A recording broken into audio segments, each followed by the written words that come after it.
Good afternoon, good evening, good morning to you. Thank you so much for tuning in live or watching us on demand. We are so happy that you are here with us today. We have a treat today, and I can't hold it in, Mr. Vecinos. Are you ready? Yeah, are we talking about our special guest, Billy Joe right now? Is that what we're talking Yes, about? yes. Our special friend, Mr. Billy Joe Wright. Welcome, I welcome. I always wait for that confetti. And after that music drops, I just know that I'm going to get caught dancing like I always say. Hey, how are you two? We're doing well. Yes, we're doing great. How are you?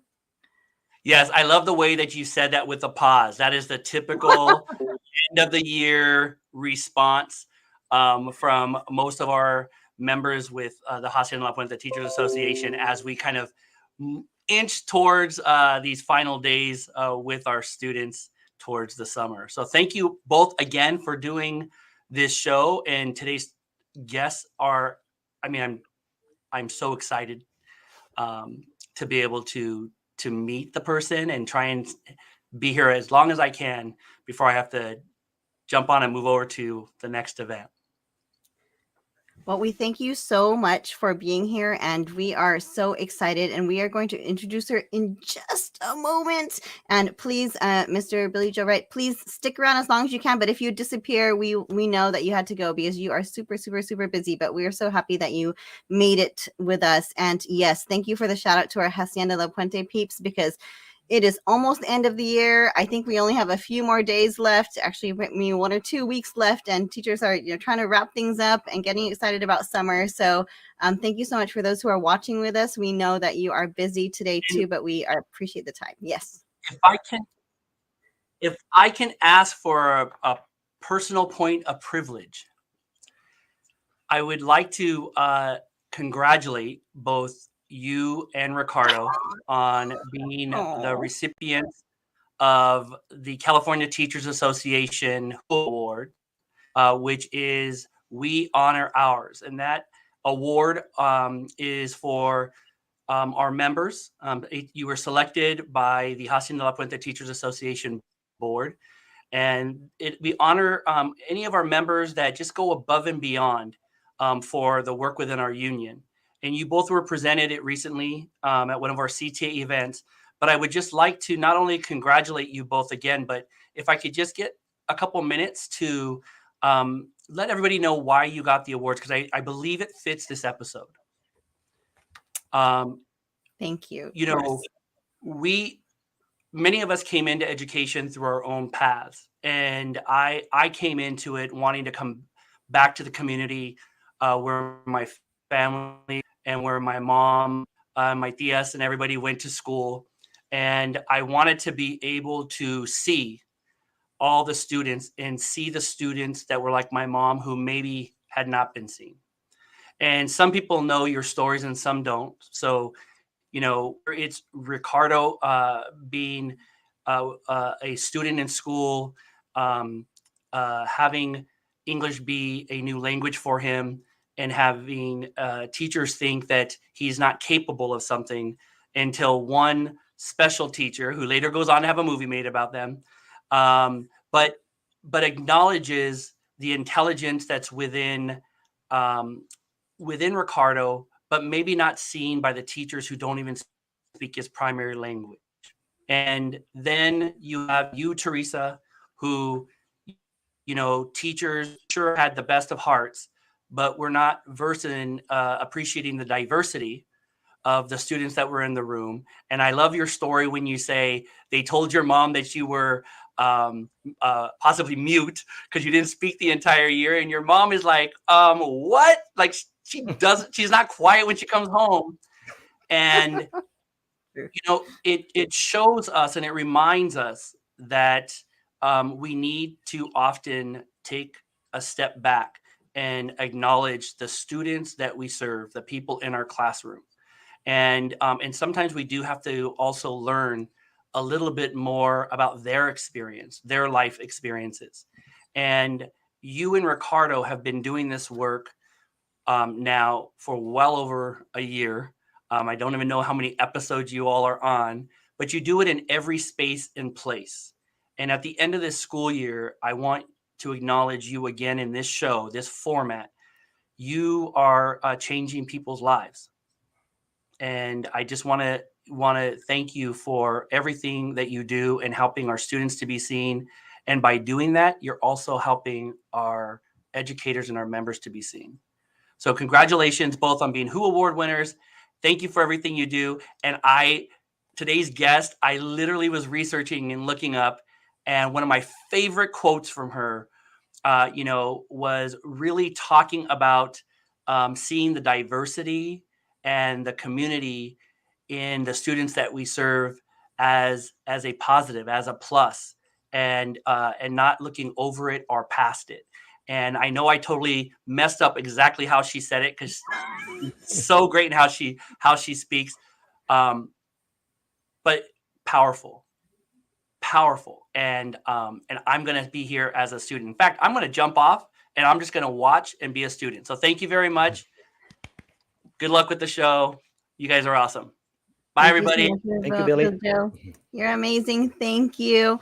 And we truly appreciate him coming on. We know he's always so busy. And so while he goes to watch, just so you know, we have Yaritza on the side who's watching, also just reacting on her own. No one sees her coming yet, but I did kind of spoil the surprise because I said her name already. But we want to welcome our amazing friend, Miss Yaritza Villalba. If I said it wrong, please correct me. Hi. Welcome. Hello. Buenas, ¿cómo están? Bienvenida, Wow. bienvenida. We are so happy. I think that's an understatement. The happiness we feel that you were able to come join us today, because we know you are so busy. You are on demand. People want you all over the place because you are so inspirational. But before I get ahead of myself, as I always do, let's go through introductions first for the sake of everyone who might be watching right now. And you want to thank everyone who's tuning in live right now. We know that we don't know what time it is where you're watching us, but thank you for your support for us, for all of us. And so we're going to go ahead and begin. So today is an author spotlight of the amazing Yaritza Villalba, and she is here with us right now. We're so excited. And before we begin, we always have to thank the reason why we can do this today. And we can go back. There you go. So we want to thank, of course, our HLPTA and Mr. Billy Joe Wright, who was with us earlier. We thank our CTA and our ILC, and they're the reason why we get to do these shows weekly, and we get to do these trainings to train our teachers and teachers all over the world. So thank you so much for allowing us to do what we love and this special episode that we have today. So let's continue, Mr. Racinos. Oh, I forgot to introduce ourselves. Oh my goodness. We're off to a good start already. If you have not met us before, my name is Teresa Castro. And I am Ricardo Recinos. We are both teachers from Hacienda La Puente Unified, which is just a few minutes out of Los Angeles in California. And we always like to start with our purpose so that we know why we're here today and why you should stick with us as well. So our purpose is we want to understand the importance of representation and how it impacts a child's educational experience. And we have the perfect soul with us today. And so our objective is to learn a bit about Yaritza's journey in creating the McKenzie's Adventure series, and to examine the role of culturally responsive teaching today. And I think, we're definitely going to get into that conversation today. We're going to talk about lots of things, and let's continue. Click. All right. So we're talking about our purpose, our why, right? And so I'll be honest with you, we have our own personal whys, but Mr. Racines and I talked about it. We're like, we really want her on this show. We want her, but why? Why? Not only because she's amazing, obviously, but because it just, a special place in our heart. You could see these young Ricardo and young Teresa in these pictures over here. And, our why personally, and Ricardo, please feel free to speak at any time. I like to monopolize the microphone. Yeah, no, as Billy mentioned, right, getting to this point, graduating from college and being the first one in my family to graduate, right? When I look back at this picture with my sister in El Salvador, living there during the Civil War, right? And definitely not having a chance or an opportunity, and my mom making sacrifices to bring us here to be able to go to school. And I have to tell you, it wasn't easy. I never felt like I was part of the culture. Billy mentioned this. I was put in remedial classes until it wasn't because of a teacher by the name of Jaime Escalante. If you watch Stand and Deliver, you know all about him. he changed my life, right? So we always need those teachers, those role models that are going to come and change my life. Definitely. And, I share the same sentiment. And I remember going through education, and I just remember vividly sitting in a class and thinking to myself, I wonder how it feels to see someone who looked like me in these books, in my education, anywhere. And it was nowhere to be seen, at no one's fault at the time. But I remember thinking that to myself, like, how cool would that be if I saw someone who looked like me? And those are the things I hope we're starting to do for our kids today, right? And so Billy Joe shared my story. Thank you, Billy. I was kind of shy to share it today, but he shared my story. And because of the language barrier, the first year of my education here, my teachers literally thought I was mute because I did not speak at all, because I was not confident in the language, and I was afraid what people would think, how I pronounce things, so many things going through me.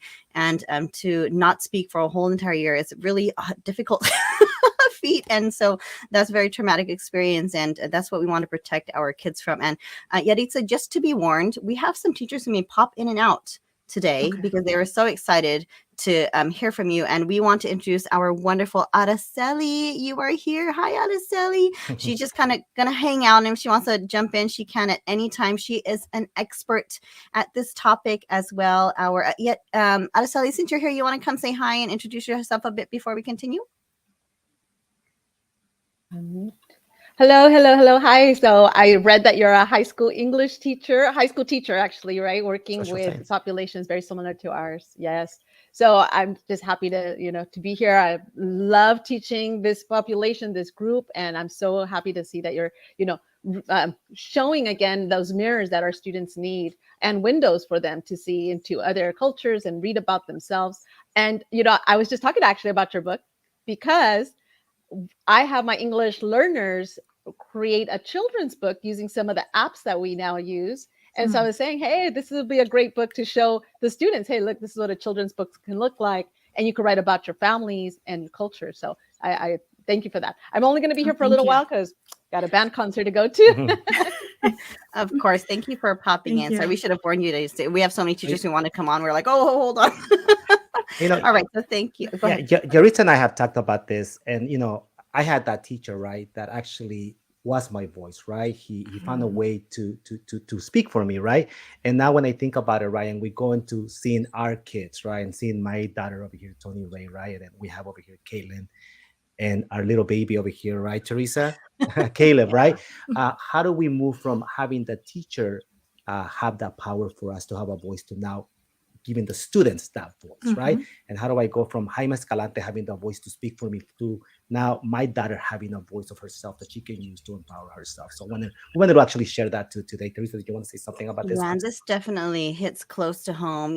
Our why within ourselves. We can't change much about the education we went through, but we hope that the world is continuing to change so that our kids have a chance to see, their culture within their education. So we do it, of course, for our own children. And click, who else, Ms. Racinos? Who else is on our side? Our wonderful educators. Here are some of our amazing teachers in our district and who represent teachers all over the world who are trying to make a difference and make sure that every student has a voice, every student is seen. And so we thank our teachers, we thank teachers all over who are taking that extra step, because we know it's not easy to do. It's not easy to do. It has to be very intentional and it takes time, but it's so worth it. So we thank you, and we click again because we do it for these students right here, these amazing kiddos who it's just an amazing feeling to feel like you belong and you're really a part of the culture of your classroom and of your school.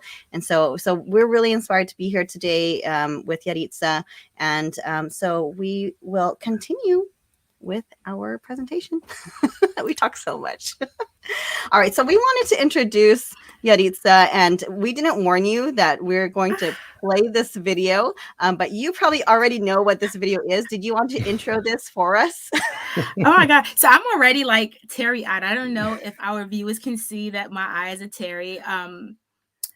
What we're going to touch on today is something that if you followed me for X amount of years, culturally responsive, sustaining education is something that I believe I bleed It is in my soul. It is in my spirit. And there's no educating a student without being culturally responsive. Like the two, it has to mesh, it has to mix. And all it's about is just building relationships, solid relationships and foundations with students, right? What you all are going to look at, which is, it's surprising because I'm like, I haven't seen this in like an entire year, but I was interviewed by Flip, formerly known as Flipgrid, when I was still in the classroom. And this was just a spotlight of what I thought education is and education should be. And I'm very aware that in many states, education looks different and we're failing students, right? And we're going to touch on that as well, is how can we be real? Right? The success of some is not the success of all of us. And Ricardo, you said it, you know, where I'm thinking, how is education going to look like for my daughter? And honestly, it all starts at the home. As parents, we can't always put the onus on teachers. We have to equip our kids with the necessary information for them to now go out into that real world and know, hey, you're not going to make this decision for me. Hey, although you taught to this part of the curriculum, I went home and I looked at this part of the curriculum. So it's just about being an effective teacher, not only for the students who are in front of you, but for yourself. When you go home at night, you should be able to reflect on the fact that, yes, I made a difference. I said the entire story. I didn't leave not one bit out, even if it was to hurt the feelings of my administrators, because I think as teachers, sometimes we put the onus on the fact that the administrators have a say in what we teach, when we really need to think about the fact that no one could make you teach how you teach, right? So yeah, they could tell you what to teach, but it's how you deliver it in a way where we make students feel like they're a part of it. So I can talk about this for days, but I definitely want to see this video and it might make me cry. So I'm just giving you all the heads up. Here he goes. Here we go. I wanted to be a teacher all my life. So my family, we migrated from Panama in 1991. I was 3 at the time. I also had to Ooh, sorry. acknowledge that my mom didn't speak English. And so the kids, it was our responsibility to learn, because whatever we learned, we had to bring it back home. I started to play a lot of games with my sister, and one of those games was school. This is my 10th year teaching. I teach advanced placement US history and US history. I have overage undercredited students. So I have students who have been thrown out of school or who have missed school due to like family issues. So I have students ages 16 to 21. You know, sometimes I think people are afraid to teach this population because of their age and because of they're rough around the edges. I love teaching those students because then when you finally get a breakthrough, it's like, oh, I didn't know that. We have to give every kid the opportunity to learn. And you do that by discovering who your students are. If I could really give you a piece of advice, it's don't give up. We are educators. Our job is to ensure that kids learn, regardless of what's going on around us. Okay, I think we all need a moment. That was just one short minute, but just it everything you say and represent just reaches my heart so much. And I think I represent so many teachers out there who are truly inspired. And Shannon, thank you. We see you there. We thank you for all of those who are leaving comments. And just so you know, if we didn't mention it, all of you who are leaving comments are being entered to win a book from Yaritza herself. So please have those comments come on in. And so, wow, thank you for all you do. Thank you for that video. And I'm just going to continue talking about you till we get to the questions. And I had notes on this. I'm going to forget about them at this point, just so you know. But if you do Google Yaritza, or what else can we do, Ricardo, instead of Googling? You should go on Bing and We actually can go on Bing. Exactly. Bing. Correct. Bing. And if you look her up, if you don't know about her yet, she is doing wonderful, wonderful things. And thank you, Christine. And so many things out there. We have Paradic over here. We have her Twitter account. We have, she's a founder as well, and she'll talk about that. McKenzie's Adventures. We'll get to know her. So, Yaritza, tell us a little bit about yourself for our audience who may have not heard of you before. I'm over here still crying, y'all. But hey, everyone. I'm Yaritza Villalba. I am a former educator. I taught for 11 years, and then I became an assistant principal. But everything that I believe in, everything that I do, everything that I create is still inspired by the students that I once taught, right? So although I'm not in the classroom, just be aware and cognizant that every decision that I make and every initiative that I create, I think about educators who are leaving those students behind, or those kind of students behind. When I say kind, I mean overage, undercredited students that people believe are incapable of learning. Those are the students that I create for. I then became an assistant principal of an expeditionary learning school, which didn't last long because I ended up becoming a full-time consultant for FLIP. At the moment, I'm an educator innovation lead at FLIP. My focus is cultural and linguistic diversity. I create initiatives that are going to push the buttons, all of the buttons. I create initiatives that are inclusive of every single diversity that exists. Every single culture that exists. And if there's one that I can't touch on, trust me, I'm going to explore it and they'll be included as well. So I'm just an educator that loves to explore and discover ways that we can really build and sustain community in and out of the classroom. Yeah. So, and as you were saying that, we threw into the chat, if anyone wants to follow on Twitter, those are her handles right there. You can click there and follow her straight. And you, please, you will want to, because she is doing so much great work, and so inspirational. And I think we learned so much. And so please follow her. You will learn. Trust me. Just trust me on that one. All right. So thank you again, Yaritza. You are amazing. And again, thank you. I'm going to thank you all show long. Just be ready for that. Okay. Yep. But we also want to talk about, you're here as an acclaimed author, and we want to talk about that series as well. So we're going to go on to our next slide. And can you tell us a little bit about your books right here? Oh, look, and I have them here. Like, and so do I. And so do we. McKenzie's Adventures series is dedicated to my daughter. My daughter's almost 2. She turns 2 in July. But when I found out I was pregnant, the first thing that came to my mind was, I need to create a book that would not only challenge my daughter when she gets older, but a book that she could always go back and reference to and learn about her own heritage and history. As a history teacher or a former history teacher, you begin to notice things in textbooks that are missing. And I've had the honor and pleasure of working with administrators, one who's here, Dr. Stephanie Holmes, who has always pushed me to create my own curriculum and my own workbook. So even when I was in the classroom, I was already publishing workbooks that my students could use. And so with these books, the McKenzie's Time Machine was the first book that I published with Matt. And that book was just taking McKenzie back in time so that she can learn about Black and Brown trailblazers who are not only challenging the status quo, but who have impacted education, who have impacted history, the civil rights movement, voting rights, women's suffrage. McKenzie's Bisabuela was a book that that's my heart's work. When my grandmother came back from Panama last year, she ended up just being in a hospital, and we thought that was it. And so the first thing that came to my mind was, wow, my family's history is going to leave with her. And so with McKenzie's Bisabuela, it's a story of my family's history, dating all the way back to Great Britain and landing us here in America. But the idea of my grandmother being this integral part of the community in Bedford-Stuyvesant, 300 Putnam Avenue, and people just knowing her. I wanted McKenzie to grow up with that story, because I feel like if my grandmother isn't here, then a lot of our family's traditions goes with that. But I didn't realize how much those books actually meant a lot to my family as well. My cousin Beckside, I bought about 20 copies of the book, and she gave them out to my family members as well. And then McKenzie's Time Machine activities workbook is a book that myself and one of my best friends, who is also my old supervisor, Dr. Stephanie Holmes, we published it last week.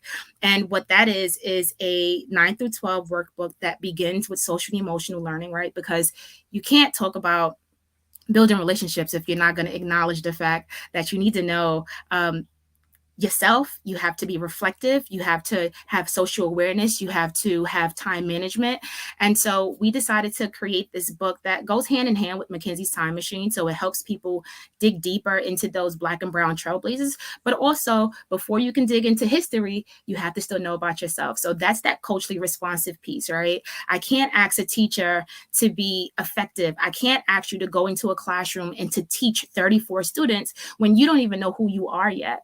And that's, I mean, if you put all of these together, that's what it is. And I'm not done yet. We have like K-2 coming out. There's so many other books coming out, but all of it is just like one big kit for educators and students and families. Oh, wow.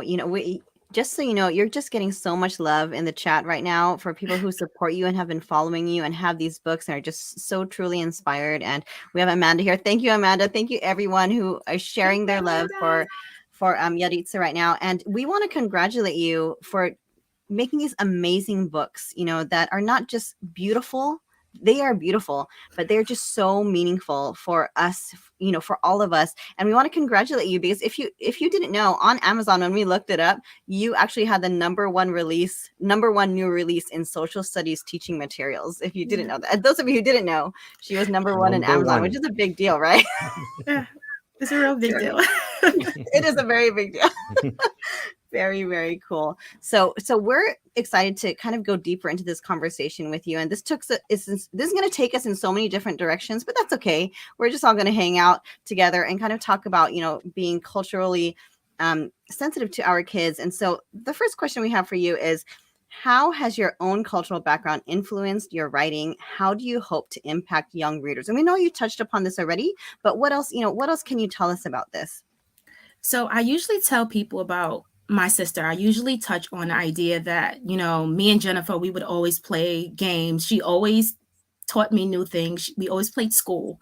And that's, I guess when I tell people that story, they go, that's what you played? And I'm like, yeah, I know it's fun. And my sister's actually in the chat. I think I just saw it. I saw Jennifer Jimenez come up, but that's my older sister. And growing up, children of immigrants, I don't think people really consider how we're raised and how much pressure is put on us, whether if it's directly or indirectly. But my sister made growing up really easy for me in a sense that while she was learning, I was learning. And while we were all learning, our parents and our aunts were learning as well.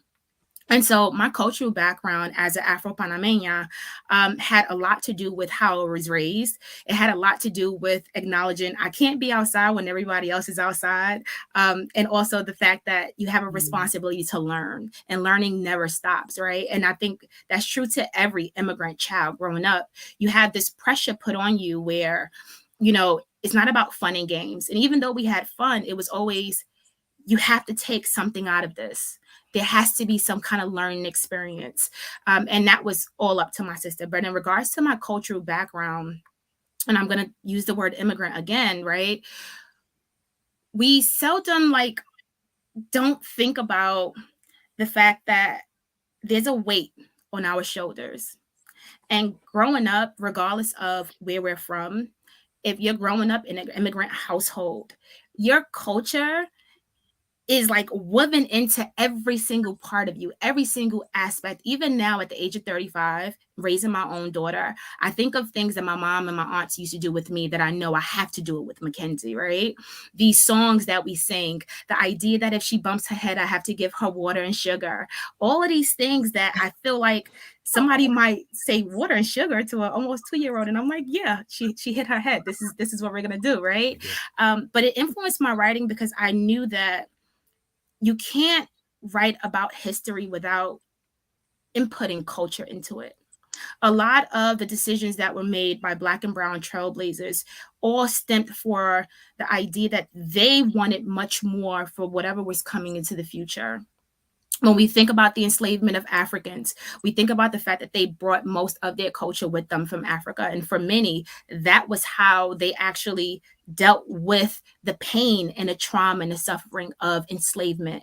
When we think about immigration, when we think about those immigrants that were coming through Ellis Island, they brought in all of their culture into the Lower East Side of New York City, right? These old and these new immigrants coming in this wave, and their culture is what made them open up shops. Their culture is what made them open up stores and find ways to tailor clothes, because that is a part of, who they are.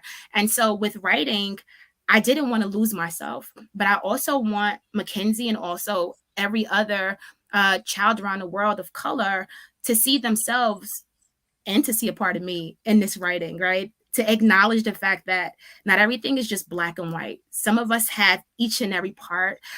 We all come from Africa one way or another. And so these are things that I believe kids have to know. And adults too, because even in writing these books, I had so much feedback from adults who are saying like, I never even knew about this, or I never even heard about this person, or, oh my God, Afro-Panamean, like Yaritza, I never knew about this, or I never knew that your great-grandmother came from Great Britain. I said, yeah, there's a lot of us that don't know where we came from. And so we begin to act like we're from somewhere else, if y'all getting where I'm getting at, right? So we begin to kind of let the pressures of society dictate who we're going to become. But if you know who you are, nothing could stop you. So that's what influences my writing, right? This is why the books keep coming, because it's a part of how I live. I said a lot. Yeah, you did, but please keep talking. I think, with all the things you said, that's so relatable to our students, especially where we work. We have such a diverse population that we work with in Hacienda La Puente and everywhere in Southern California and all over, really. But not just to our kids, but to us as teachers, because I think even now at this age, I'm just now realizing, it's time for me to really take hold of who I really am, because I think I've spent all of my life trying to fit in, trying to assimilate. And my parents are just like, please just let her fit in. That was their hope, really, to not stand out. And it's just finally now that I'm starting to embrace, who I am. And so I just, if I was able to do that at a younger age, how amazing and how powerful that would be. And thank you for you're giving our students the permission or the tools to do this right away and just acknowledge and really love who they truly are. So we thank you for that. I have a question for you, and that kind of goes to Ricardo. So I'm not moving on to the next one yet. Okay, Ricardo. In your book, Bisabuela, her great grandmother speaks primarily in Spanish, and I know this hits home for Ricardo as well. Can you speak to the importance of highlighting bilingualism and language diversity in children's?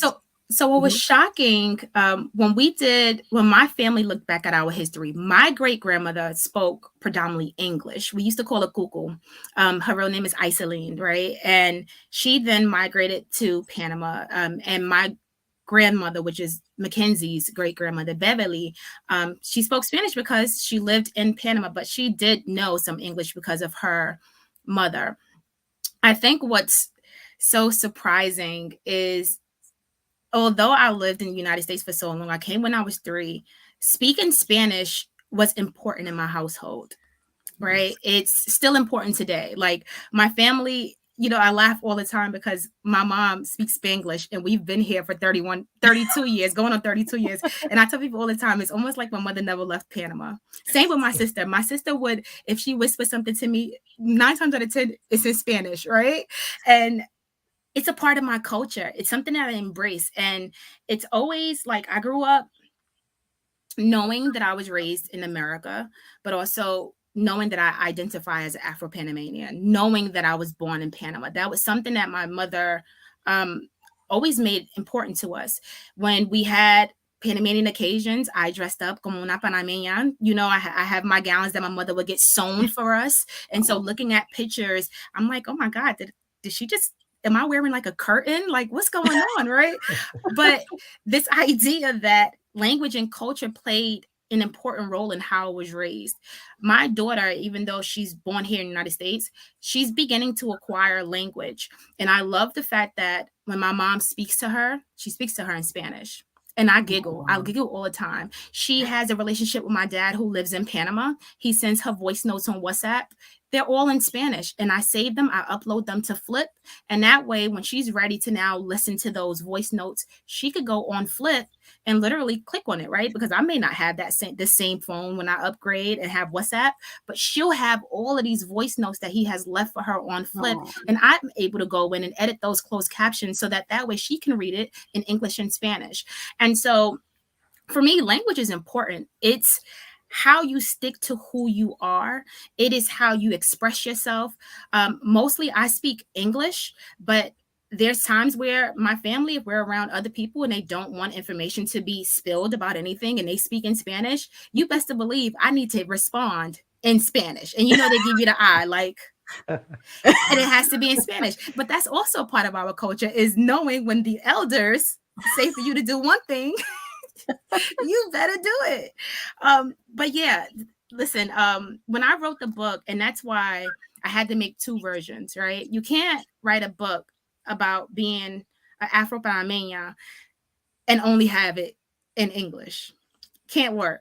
And so when we created like Bisabuela and McKenzie, I spoke to Matt and I said, Matt, this has to be available in Spanish-speaking countries. I don't want to just target the United States with this book. And he was like, all right, give me some time. And then I think within like 2 days, we had it available in Mexico, España, and I don't even know if Matt could put it in the chat. And I think the United States is the other place. But we're working on still getting it into Latin America, right? And it's the idea that the story of McKenzie's great-grandmother, which is my grandmother, is a story that we all see and we all live through, regardless of if you're an immigrant, whether you're Hispanic or not. We love our grandparents, and our grandparents come with such a plethora of information. Y'all are cracking up over there.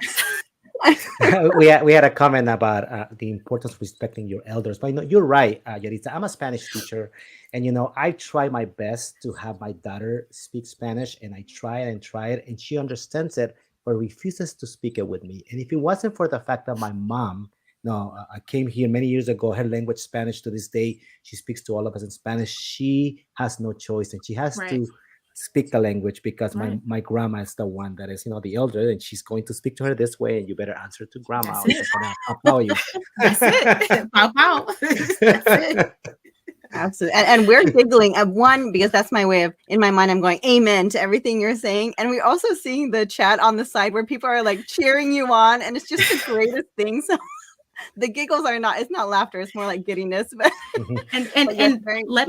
can I point out that Sergio is in Mexico right now, and Miguel Duque, who also had a comment up here, he's in Venezuela. So we also have some folks from Spanish-speaking countries that are actually tuning in at this moment. Oh wow! I don't want to ask what time it is over there, but what time is it? Is it over where you are yet? It's really quick. It's 8:37. Okay, all right. Just making sure. All right, so we're going to continue. And so our next question is, how can you speak? And you might have touched upon this too, but we'll keep going. Can you speak to any specific moments or experiences in your life that inspired the themes or characters in your books?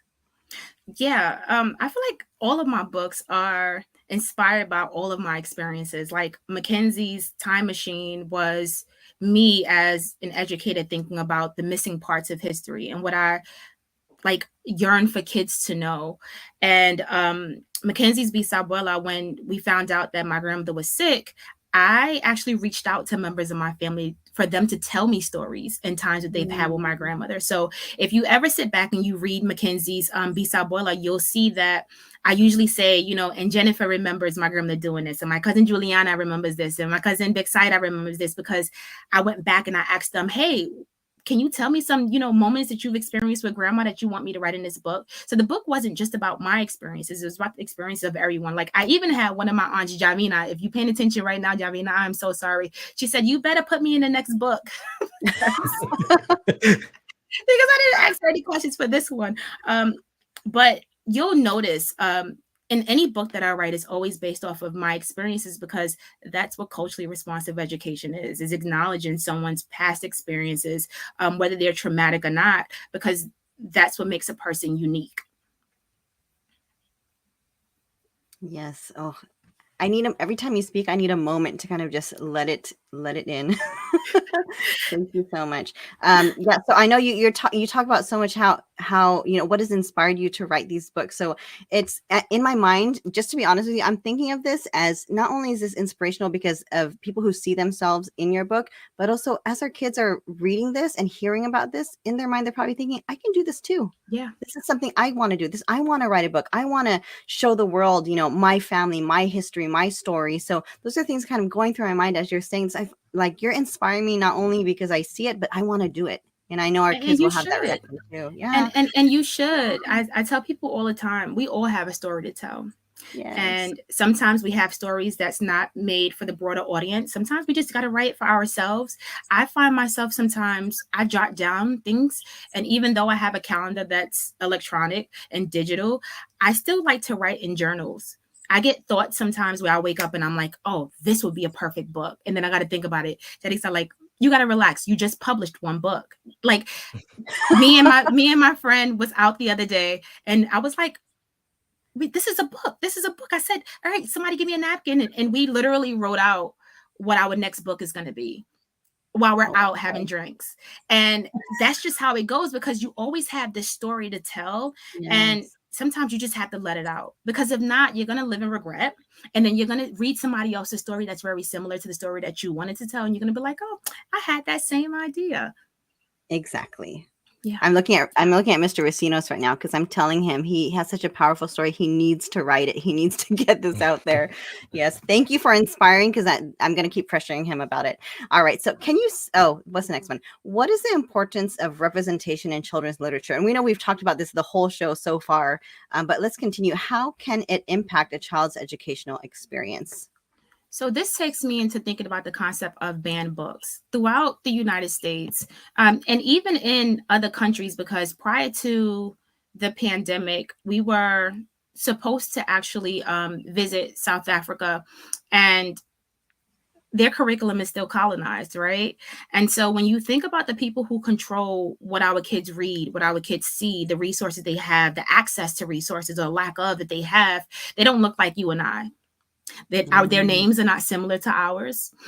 These lawmakers don't know what it's like not to have or to want or to see and not touch. And so when we think about representation in children's literature, we have to think about who's reading this and what's the purpose of it. And so if I'm reading a book and every character is white, and they're talking about things that I've never experienced a day in my life, and they're giving me examples that I can't imagine in my mind, there's no relevance. I would not understand a book. So if I read 264 out of the 265 pages, guess what? I still don't understand what I read because I'm not able to click with any of those pages. When students see books, not only with characters that look like them, but like I tell people all the time the story of how I went from searching for the right person to draw McKenzie.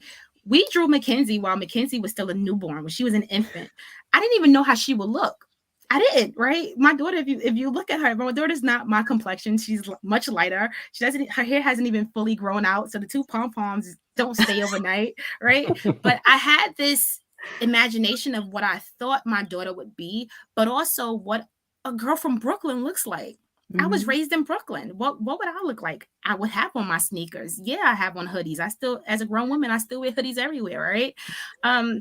But this idea that I wanted to write a book where when kids open it and they look at pictures before they read the words, they automatically see themselves. And seeing yourself doesn't mean I'm a girl. It doesn't mean I'm Black. It means, wow, that person has on a hoodie. Wow, that person has on sneakers. Wow, that person is dreaming. This person is imagining. This person is laying on their bed asking their mother to tell them a story. These are all things that I believe any child and any adult can find relatable. When we have children's literature that has nothing to do with the Black experience, nothing to do with the immigrant experience, nothing to do with having your mother come home from work to tell you a story, there's a disconnect. And this idea of banned books, and it hurts that a lot of states are creating all of these proclamations and all of these amendments to try to ban books that are relevant to Black and brown kids. It sucks. And it sucks because we're going backwards. I think about enslavement. I think about pre-civil rights. I think about having the freedmen's school, where you have these schools for Black kids only, where Black teachers don't have the resources, so they have to use the war-torn books that still don't include our students. That's what I think about. And so representation is important. In order for a child to feel like they're included in your classroom, it takes much more than you knowing how to pronounce their name. No. I'm going to jump in for a second here. Yes, I think we're seeing this all also it's I think You're in going in and out on my engagement and end. discipline. I think we lost you, Araceli. We weren't able to hear you, but if you give us the question If in you the chat, come I'll be back, able please to. chime in at Yes, any please. time. One of the reasons why we love Araceli being here is because all the things you say, she does with her students. And so, yeah, you hit on something, and about the power of seeing the pictures and seeing yourself in these pictures. And it's funny, the first time we talked to you live, we read your books, we read about your story, and then we heard you call out to your daughter, and we're like, oh. Like, oh my gosh, Mackenzie was all around. We're like, that it was amazing. But definitely, it's such a big impact on the educational experience. And to, when we ban books from kids, not only do we steal that experience for them, but we also sometimes tell them that it's something to be embarrassed about. It's something to be ashamed of. It's something that we can't be proud of. So we need to really make sure that we get these books into our kids' hands. Ricardo, do you want to add Yeah, no, to it's that? funny. It reminds me. I was an AP Spanish literature teacher, and honestly, it was probably the first time that our students saw themselves in those books and saw their stories because of the list that we had. But at the time when I was teaching in Arizona, actually, they banned two of the books that were on the AP list, and we and my students, we did what we call a libro traficantes. We actually drove to Arizona and we met with the kids from one of the high schools. And we actually covered and read the two stories that they couldn't cover in their school together. So because they could have been in the AP exam, right? So just to be able to support and help. And that was the idea from our kids. They're like, if we can read this, why can't they read it in Arizona? Just reminded me of that story. Wow. Yeah. Absolutely. Our kids are missing out on so much rich history and context. And that's what the government wants. And so I think that as educators, I know it's frustrating. It's frustrating to prepare curricula around these books, but think about how much more frustrating it is for a student to hear that a book that resembles or has characters that resembles them or have names that's similar to their names, they can't read about, right? Because I've heard educators say like, oh, I'm so frustrated. I planned all summer. And I'm like, it's not about your summer. It's not about your summer. It's about the kids that are being impacted. You planned the summer, but guess what? Our lesson plans never go the way we planned them anyway, right? It wasn't going to go that way anyway. Sorry to tell you that. But your kids are now realizing that it's not a war against books. It's a war against people of color. And people feel like we've times have changed when they actually haven't, right? The educational process and the success of children of color started to decrease again once we integrated schools. And so if people ever think about the history of education, especially in America, and you really look at the success rate of children of color, it actually lowered once they said that we had to be together with our white counterparts. And so it makes you think when we had less resources and we were able to depend on each other, we were more successful, right? Because now we're not being, now we're not being rated at the success rate of somebody else's or what they believe we should be understanding and fully comprehending in classes. We had teachers who took their time and did much more with less.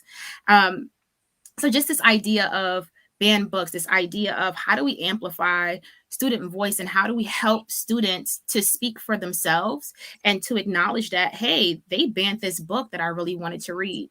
What's next? And I think I mentioned this in my post today, and I said we were going to talk about ways around that. For me, it's you rally the parents.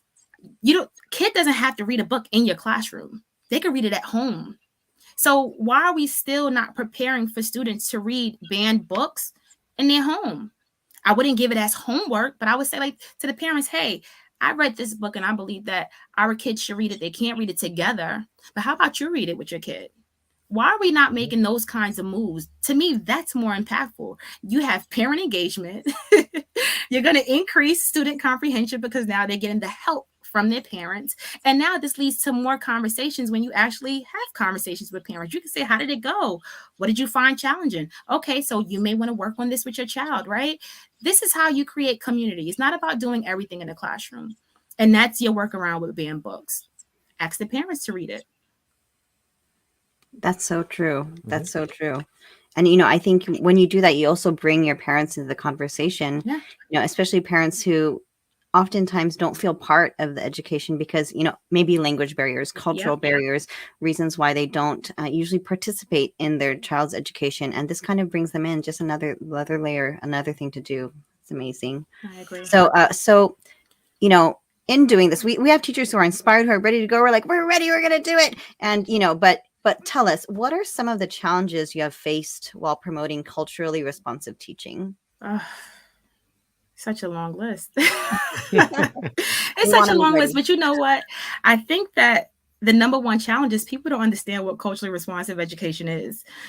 When you say culturally responsive education, sometimes people get defensive because they think that you're bringing race into the conversation. And sometimes people are not ready to bring in race, because then you have to acknowledge that there's some form of discrimination and racism that exists in America. And so people try to refrain from touching on anything that makes them feel uncomfortable, which is weird because we make students feel uncomfortable all the time in classrooms when we call on them to answer questions that they don't know, and we call that assessment. But that's a conversation for another day. With culturally responsive teaching, people don't understand that all it is you bringing in students' past experiences, not traumatic, past experiences and interest into whatever it is that you're teaching, right? So this is pedagogical practice that you're acknowledging the fact that diversity exists and you're celebrating it. And you celebrate it by, if you're a math teacher, you may want to add some things into your word problems that your students are into, right?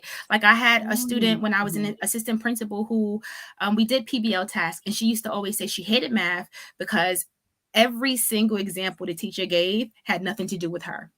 And so I said, what do you like to do? And she was like, I like to do hair. And I was like, well, I don't know how to do hair. So what can you explain to me? And she's like, yeah, because the ounce, the weaves and blah, blah, blah. And I said, those are all things that you can put into a mathematical problem. So I said, why don't you take the numbers that he has and why don't you put in your own content and let's see what comes out, right? You could create a whole math problem by the weight and the ounce of weave and how long it takes for you to probably sew it together, or measurements or whatever it is, because people are talented. And so that is culturally responsive teaching. The culture now in 2023 is that you have all of these young girls who are going into beauty schools because they want to do wigs, they want to do makeup, they want to have their own businesses. So why are we not making this a part of not the curriculum, but your lesson activity, right? Same for young men. You have young men who wants to be barbers. To me, every time I've seen a YouTube video or TikTok about students becoming barbers, I know they have to know the measurements from this hairline to this hairline. I know they have to know exactly how many inches you should cut so that way you're not splitting somebody's head open. Why are we not allowing students the chance to create their own word problems? That is what culturally responsive teaching is. It's me fully understanding who you are. That way I can help you be your best. Right. And so challenges that I face is people thinking that it has everything to do with race when it doesn't. I have people who I remember when I first started the Yaritza series, like the first few episodes, you would have people in the comments saying like, basically, this wasn't necessary. I remember doing talks with Flip at first while I was still in the classroom, the race and equity talks, and people would write in the comments like, hey, this is BS. Right. And a lot of that comes from, one, you're uncivilized, because I feel like students should always be around competent and caring adults. But two, you don't know what this is. And so because it challenges your thought and it challenges whatever you think education should be, you don't want parts of it. So those were the challenges that I've always faced. But I think that once I began to speak to the success I've had with students, and I never really bring up numbers. But if we did, then I would say I've had students who scored 16 and 17% on state exams. And by the time they leave my class, they get 98, 99, 97. And so if you really want to talk about the impact that culturally responsive teaching has, if you're one of those people that really like state testing, I would say come see me about it, because I know that when you really immerse a student into whatever you're teaching, and however you do it, they're going to love it. I used to have my students do simulations in class. So if I talked about the Constitutional Convention, they would dress up They would represent each state. They would have to talk about taxation. They would have to talk about representation. They would have to talk about enslavement. And they had to do so in a way where I believe they were representation of that state. I didn't say, hey, let's just read this textbook and get over with, and let's talk about the 3/5 compromise and the Great Compromise. No, you had to pretend you were there. Whenever I would talk about the 1920s and the Harlem Renaissance or the Roaring 20s, my students would have to dress up, and we called it Miss V's Speakeasy. I would be the bartender, and how kids would study is they would study whatever they chose to be. So if you were a crime boss, then you had to tell me everything about that specific time and how it impacted you as a crime boss. If you were trying to be Jacob Riis, this famous photographer that talked about the haves and the have-nots, then you had to pretend like you were Jacob Riis. But guess what? You can eat hors d'oeuvres, because I had hors d'oeuvres. You would have to come to the bar and get root beer from me. And the way you could get root beer is by answering my questions. Those were my assessments. And I knew you were thirsty because those hors d'oeuvres, those pig in the blankets and everything, they were dry, right? So you would have to come up and get root beer from me. But I didn't want to make it seem like history is supposed to be so difficult. I wanted students to feel like they were a part of my lesson. We talked about the automobile. My students had to become car salesmen in the 1920s. Wow. And they had to build cars from Lego sets and then program the car. So your car had to move. You had to show me that it could move. So now you got STEM, right? You have students programming cars. And now I have you acting like a 1920s car salesman. So you had to know about how many cars are being produced. Are you using the assembly line? How are you going to go against Henry Ford? And so when we talk about culturally responsive teaching and this idea that you want to promote greatness, you don't walk into a classroom telling students, hey, you failed this test 16 times, so you better get it right this time. No, you figure out what are the challenges. Why did they fail it all of these times, right? And it's because people feel like they have to just regurgitate historical facts and then automatically it's going to stick. If it didn't stick 5 times or these 5 years they've been in these classes, it's not going to stick the 6th time. And so challenges are people don't believe that it's necessary. And those are usually the people who fail kids for not having pencils. Those are usually the people who fail kids because they're the Black kid in the class sitting in the back of the class or having his head down without asking, why are you sitting in the back of class? Or why do you have your head down? Or did you eat breakfast? Or is everything okay in the home? That's culturally responsive education, right? And so we could talk about this for days. I think that's another episode.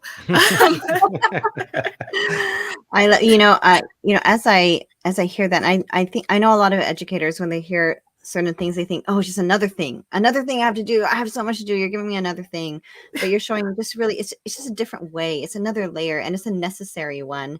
And oh gosh, I lost my train of thought. But no, go back, Mr. Racines, because I wasn't done. Oh, sure.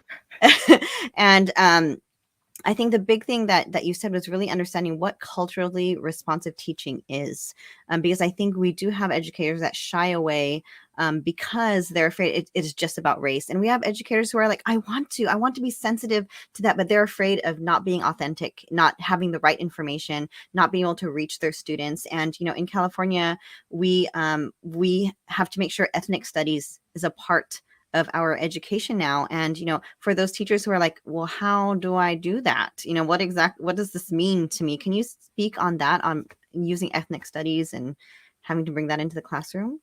Yeah. Who are you? So I've said this before. I can't teach a student about embracing diversity if I don't embrace it. And you can't embrace it if you don't know who you are. Where did you come from? What do you like? How does your experiences impact you as a teacher? I remember reflecting on teaching. I remember knowing how distasteful my experience was in some people's classrooms. And so I knew early on when I became a teacher and they gave me a curriculum that was already created for me, that this ain't gonna work. Not only is it not going to work, but because my colleagues were my former teachers, it really ain't going to work, because I remember what it was like to sit in your class and say, another worksheet? You still got this in this planning book? We still going to ask, what is U.S. history? Kids are going to actually answer, what is U.S. history as a pre-assessment, right? So just thinking about, and I'm going to call it trauma because it is trauma, right? When you hold on to something because of that fear, I feared walking into some people's classrooms as their colleague because I already knew how horrible they were as educators. And so walking in as a 21-year-old and having to face these 40-something-year-olds who have 20 something years of experience in education to say, we're not using this year was difficult. And so I had to do something totally different. I had to show them what the impact is going to be if you do something different. I had to say, hey, I'm not going to use this. I may take a question or two and use it as my aim for that week, but my activities are going to look totally different. And I don't want to use a worksheet. I want to create my own interactive notebook. When I created interactive notebooks, people just thought it was so much work. The way I seen it was I gave content. Kids had to write their content on what side of the page. And then I would give 3 to 4 different activities that kids had to choose from, whether it might be to create a comic book strip. It may be you could write an essay for some kids who just didn't want to draw. You could write a poem, you could do a rap. And every day would be 4 different activities for content. And then at the end of the week, I still gave assessments, right? But they're not going to be as difficult because some kids actually read their books and they reviewed the notes. And then the way I asked them to take notes was you have to use symbols and abbreviations. So that way, if you're one of those students who you want every single thing that I wrote on this PowerPoint slide, you might have some difficulty because you got to learn now how to take notes, and you have to learn that this is almost like text messaging, right? So now I'm going back into, if I was your best friend and you had to tell me your whole story, how are you going to tell it to me? It's not going to look the way my PowerPoint slide deck looks. It's going to look totally different. And so I began to change how students took notes. I began to change how their activities looked, which also meant that as a teacher, I had to design different rubrics. When people hear that, when people hear the work that goes into being culturally responsive, when people go and hear about how much time it takes and time management it takes for you to meet the needs of each individual student, that's what stops teachers. That's what becomes challenging. But then teachers have to be reminded, what was your experience like in school? Especially for those people who went to school in the 80s. This is not the 80s. We have technology. We have AI. How are you going to help students to fully understand the power of artificial intelligence in your classroom without saying that they're cheating? I don't see it as cheating. I see it as there's a plethora of information that's available for students to take. And you as a teacher should create activities where now they're saying, yes, this is 100% true, or this is 100% false, or it's 80%, 20%, and this is my take on it, right? But educators, we're all different. If you're finding how to be a culturally responsive teacher difficult, then I would say your first step is really reflecting on who you are. Are you one of those teachers that you came into this because you wanted your loans forgiven? If you are, this is going to be difficult. If you came into this situation because you want to save Black and brown kids, this is going to be very difficult for you as well. But if you came in with a pure heart of, I want to make a difference, and making a difference looks very different. It doesn't mean your success rate is going to be 100%. It means that at the end of the day, a kid remembered one thing. That to me is successful. To me, especially being a teacher who some of my students didn't even write full-on paragraphs when they became my students. I had to take success as they wrote a sentence. And I, working in a transfer school, you only have 4 months to get them ready for a state exam, as opposed to an entire year, right? So it's being culturally responsive is going to be challenging if you came into this profession for all the wrong reasons. And I'm saying that because I know a lot of educators and a lot of consultants and a lot of these ed tech famous people who went into education because they wanted to make a bunch of money. They wanted to save Black people. They wanted to put hashtags that they work in these Title I schools on social media. And so when it's not clicking and your students are not succeeding the way that you want them to succeed, you're fleeing and you're leaving, right? So, this is another topic I could talk about, but it's going to be difficult if you came into this profession because you wanted to save a Black child. It's not about saving a Black child. It's about giving them the tools that they need in order to be successful, whether they're going to go to college or they're going to get a job. I don't want to save anybody's kids. Not me. I'm sorry. I don't even want to save my kid. I want to give her the tools so that, God forbid, if one day I leave this earth, she knows how to stand on her own 2 feet. Well, wow. I just want to thank you so much for having the courage to say all the things that are on our minds that we, one, might not have the right words to say, and two, may be afraid to say sometimes for whatever reason. And I think a lot of educators will definitely relate on a level where yes.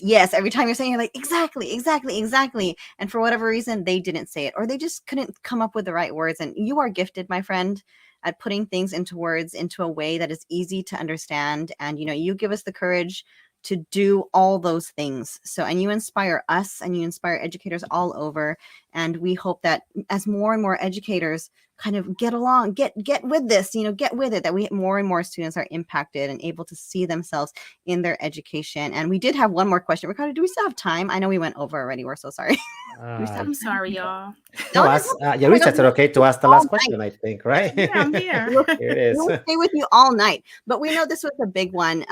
So as an author and educator, and we'll end here, we promise. What advice would you give to educators who are striving to create a more diverse and inclusive classroom or classroom library, however you want to answer this, okay? And to help their students see themselves reflected in the books they read. And I'm going to stop real quick before you answer that. And I didn't want to skip this question, just because in my mind, as I heard about your story and as I'm being inspired by you, I'm thinking to myself, do I know of any stories where I see my culture? Is there someone else doing this I'm from the Philippines. Is there anyone else doing this for me, for my child, for my family? And I'm sure there are, and I don't know them. So to all the world out there, if you know anyone, please contact me, put it in the chat, because I would love to find books for myself too, and books about everyone, so that we can make sure that all students are seen. So go ahead. Now you may answer the question. I would say the best way to prepare, right? Sometimes I think we take the summer and figuring out what books we're going to put in our classroom library, which for me is not supposed to happen, because you're preparing for students that you think you're going to have. And so the best way to prepare is by asking students what they want. I've seen times where, teachers spend, especially in New York, since we're off like at the end of June, you spend this entire summer creating curricula and unit plans and lesson plans and books and workbooks, and everyone's purchasing everything. And then you get into a classroom and you're like, oh, sweat, I bought books for reading levels that were like 12th grade, but my students are in 8th grade reading level. So what do I do now? And so what I would say is, in order for you to strive to create a diverse or an inclusive community or learning environment, you have to include students. You have to get to know who the students are. And so that's why I always say, and that's why in the workbook, Steph and I have thought about SEL first. In order for you to teach any content, you have to get to know the students. Yes. In order for you to purchase any books, you have to get to know the students. And so for us, creating this workbook where we know it's going to be implemented in so many classrooms, we're giving educators the opportunity to help students reflect. But you as an educator, you should be going back and looking at all of those social and emotional learning activities to getting to know who your students are. So now that I know that, you're into salsa merengue, maybe I may want to find some kind of book that discusses the steps to dance in salsa merengue, which I could also tie into history, because we got to learn about the history of that country and those dances, but also numbers, the steps. Maybe it's ba, ba, ba, ba, ba, right? And then you begin to integrate that into math. And so there's so many ways where people could create interdisciplinary plans with more than one content if you just sit down for 5 weeks and get to know your students. Educators have difficulty with student behavior. Spot on, because they never took the time to, one, acknowledge the student is present, especially that first day. That first day of school, everybody comes. If you're from New York, they never come the first 2 days, because it's usually like a Thursday and a Friday, but they'll come that Monday, right? And Monday is when you say, all right, I'm gonna get to know this roster. And you begin to say the names out loud, not, oh, well, such and such, I don't know how to pronounce your last name. No, you can say, hey, how do you pronounce your name? I know I might have said it wrong this first time. I promise you it's not going to be wrong again. And then you go home and you practice. But as you're practicing, you're reading. And I think some teachers still do this, which if you do after today, please don't do it, where you write all the information on a note card. And then after the first week, you put it in your desk and you forget that it exists. After you didn't ask kids to write 3 things that they dislike about school and you never read it again, right? Instead, ask students to reflect. Hey, what are some things that you've probably dealt with before that you know for sure you just don't want to deal with it? Whether it might be being called on to read out loud. Kids hate that. And I, as an educator, did it a lot, because for me, I had that relationship with my students. I already built relationship with my students. So I knew the students who were going to say, I'm not reading nothing. I'll go, yep, yes, you would. But we had that relationship already where at the end, they're smiling. Some teachers don't have those relationships. And so that's when things go south. And that's when kids start to curse people out. And that has nothing to do with a Black thing, right? All kids curse teachers out. It has everything to do with relationship building. And so if you take those 5 weeks of SEL and to get to know your students, then you can create a library. Then you can have books that reflect who your students are, because you have a better understanding of who they are, whether they like cars, whether they like to eat mango, whether they like tamales. You get to know them, whether they like to do hair, whether they sew in weaves, whether they help me with my wig. You would get to know all of that, right? And those are the things that helps you with conversations. I remember my kids would always have attitudes. It's like, we're from Brooklyn, y'all know, like New Yorkers, we always have attitudes. But what was so funny is I would know how to diffuse it. And sometimes I would crack jokes with my students. Would I tell every teacher to crack joke with a student? No. But I built those relationships where my students were comfortable enough. And then I knew that if they said something that really pinched a nerve, I'm not taking it personal, because I already established that relationship where we might crack jokes. But they knew when admin comes in and when we have visitors come in, oh, we showing them that we're learning, right? But when nobody's there, oh, we're having so much fun that we're forgetting it's a classroom. We're forgetting it's a classroom. I remember asking admin to buy me high chairs and a high table because I wanted a cafe in my class. And they did, because they knew my students are going to learn regardless of if they're sitting in a high chair or not. I had bean bags. I had everything. And I had 2 Promethean boards and a Promethean table and laptops and computers and iPads. And guess what? We used everything. I had AR, I had VR sets. We used everything, but we used it because I had already formulated relationships with my students where they knew that my expectation was, regardless of how fun it seems, you're going to learn something from this. So if we're talking about World War II and you're using these VR glasses, and yes, you're shooting people because of whatever reason, you're in war, you're at the war front. When you're done, you have to tell me why you shot the Allies or the Axis. What side are you on? What impact was it? How many people got murdered? How did it impact the United States or other countries that are not in the United States? And so learning can be fun, but you have to build those relationships first. You have to establish those relationships first. You have to create a curriculum that's designed for students to feel like they're a part of your classroom first before you can teach them anything. So for those of you who want to implement diverse libraries, you can't implement something that's diverse for your learners without learners being present. So I'm so glad that we didn't skip that question. So you didn't say to Google culturally responsive books. No, okay. Nope. Or Bing search, whichever. Don't Bing search it. It's not going to happen. Well, thank you. You know, I want to spend so much more time with you. And, you know, you have so much support on the chat, obviously, for people who love you. And can I please steal your friends? If you're friends with her, can I be friends with you too? This is amazing. You're obviously your world. Everyone is so inspirational and so wonderful. And we thank you for the time. We know it's late there where you are. And just thank you for all you do, for being who you are and who you are to all of us who are just watching and just soaking in your amazingness and being inspired to go out there and make a difference for our kids. Ricardo, I'm always saying, go ahead. What else? No, muchísimas gracias del corazón. Thank you so much for being here, because we know our kids are watching, our parents are watching, and our teachers are watching. So it was amazing. Yes. Thank you so much for having me. This was fun. I'm over here sweating. You had me cry at the beginning. Now I'm sweating at the end. Thank you so much for everyone that also tuned in. I know some of you are different parts of the world and you're tuning in at different hours, especially those of you who are tuning in. It's late night. Thank you so much for giving this conversation your undivided attention. This was honestly really cool. The questions that you asked, I believe, are questions that educators want to ask, but they don't know how. And so what you all just did was you created this resource for educators that I hope that folks will talk about the entire year, especially as they're planning for next year.